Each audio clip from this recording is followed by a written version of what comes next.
Iced up. Ice what? Whoa, whoa, baby, poke it out, poke it out, poke it out.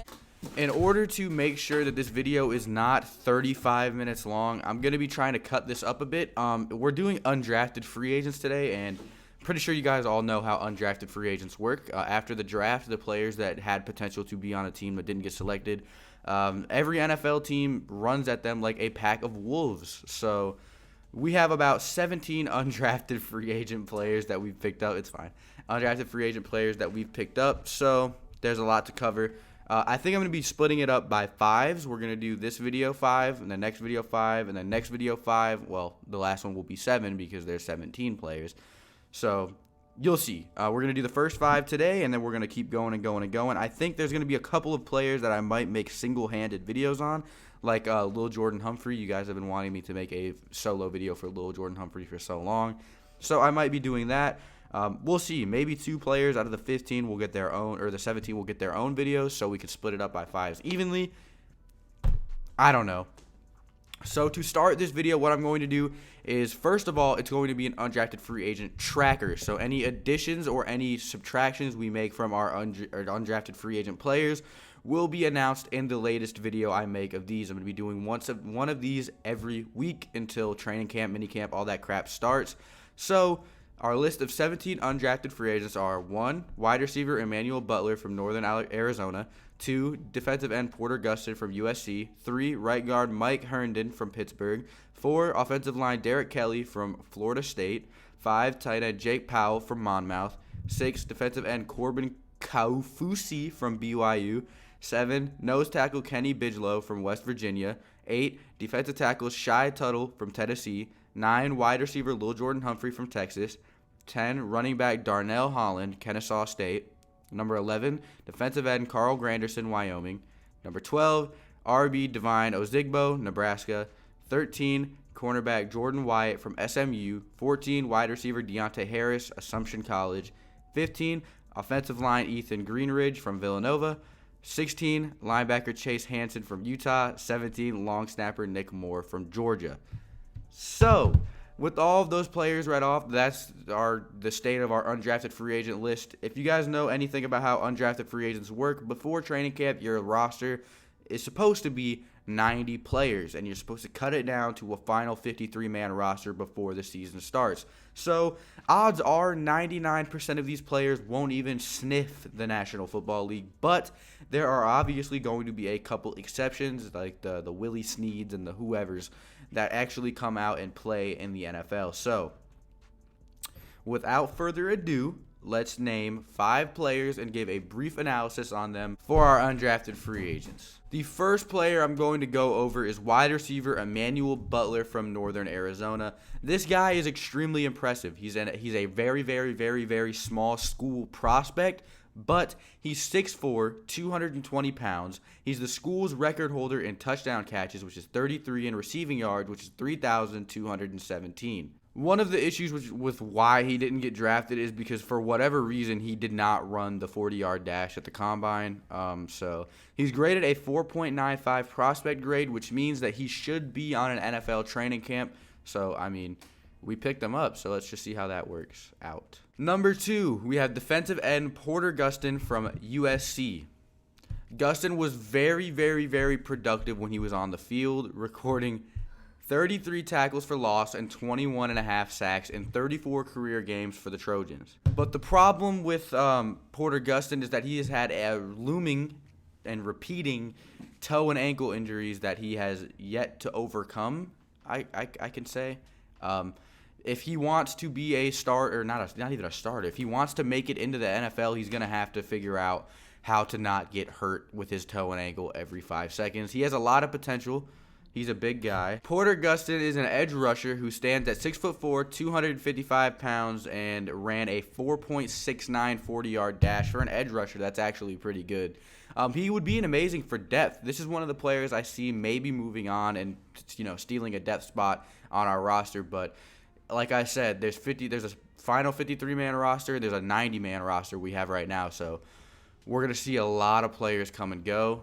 37 are going to get cut, so we just have to see. Number 3, we have right guard Mike Herndon from Pittsburgh. Herndon was an important piece of the Panthers' running game in 2018, paving the way for teammates in some big moments. He also played defensive tackle in the past. So you guys know how the Saints work. We love versatile, multi-positional players. So someone that could play right guard and go out and play defensive tackle is someone that we should keep an eye on for sure. The backup right guard on our depth chart right now is Will Clapp. So we should see some battles between Mike Herndon and Will Clapp. Hopefully Will doesn't clap Herndon because I'd like him to get his opportunity. His opportunity to play in the National Football League. So we just got to see. Number 4, we have defensive end Corbin Kupp from BYU. Kaufusi is a huge 6'9", 275-pound pass rusher who's had 13.5 sacks and 16 tackles for loss in the last 2 years. I don't know if you heard me correctly, but that man is 6'9". As a senior in 2018, Kaufusi led the team with 8.5 sacks and 9.5 tackles for loss. Versatility was one of his also biggest strengths. Not only did he have success rushing the passer, stopping the run, but BYU used him in a variety of ways. Notice that's a theme that's going around with the draft and undrafted free agents. Versatility. The Saints want players that can play more than one position because Taysom Hill got them high on it. He has showed that giving players looks at positions they excel at confuse teams to a degree that you won't get out of anything else. In the opener versus Arizona, Kaufusi was used as a spy linebacker as sorts where he shut down Wildcats QB Khalil Tate.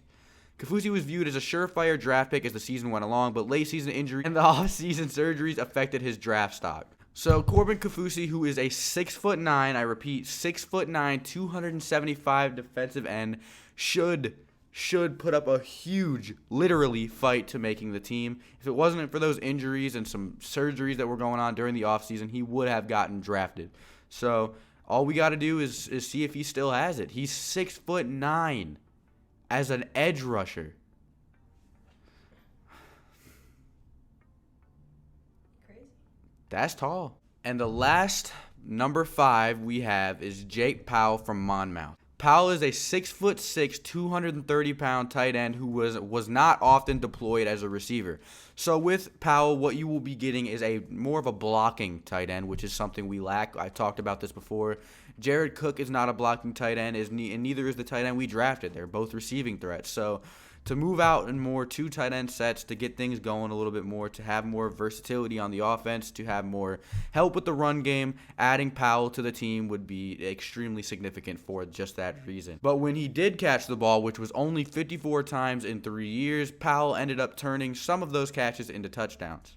Off of those 54 targets, Powell had 641 yards and 6 touchdowns, which is extremely impressive only after 54 catches. That's 10 yards per catch. It's good. So look for Powell to try to make a splash and wiggle his way onto the roster. If he does, that's probably the end of Josh Hill, man. He doesn't really show any more value to us. If that's the case, we're going to have a blocking tight end, a couple receiving tight ends. There's going to be a lot of competition going on in training camp, which is exactly what you want. That's how you get the player spirits high. That's how you get the players to fight for to earn what they're trying to fight for. It's going to be interesting. So yeah, training camp should be extremely fun this year. Look forward to updates whenever that rolls around. I'll be sure to update you guys on everything, all the cuts, all the roster moves, everything. We're going hard this offseason because I need content, and that's about the only content I'm going to get. So thank you guys so much for watching. Let me know who you think is going to get cut and who you think is going to make the roster down below. Yeah, that's about all I have for today, so I'll see you all in the next one. Adios. So for some reason, I managed to forget to tell you guys to drop suggestions. I tend to do that sometimes. So if you're interested on seeing more videos, go ahead and comment suggestions, because to be 100% honest with you, I don't have any really ideal ideas at this point. So go ahead, drop some suggestions. Let me know what you guys want to see. I'll be doing literally everything. And another thing I want to talk about is Mark IV had this idea for a video. Yeah, I know, that's my go-to, but he had this idea for a video where he already made the list where we put every single you get the best highlight play, the greatest player of every single starting player on the Saints roster's career, and throw it into a video. or not on the Saints roster, but on the Saints starting lineup. You know what I'm saying. So go ahead and tell me if you guys want that. I'll put up a poll, and if anyone who made it this far into the video can go ahead and click that. And yeah, I'll see you guys in the next one. Once again, adios.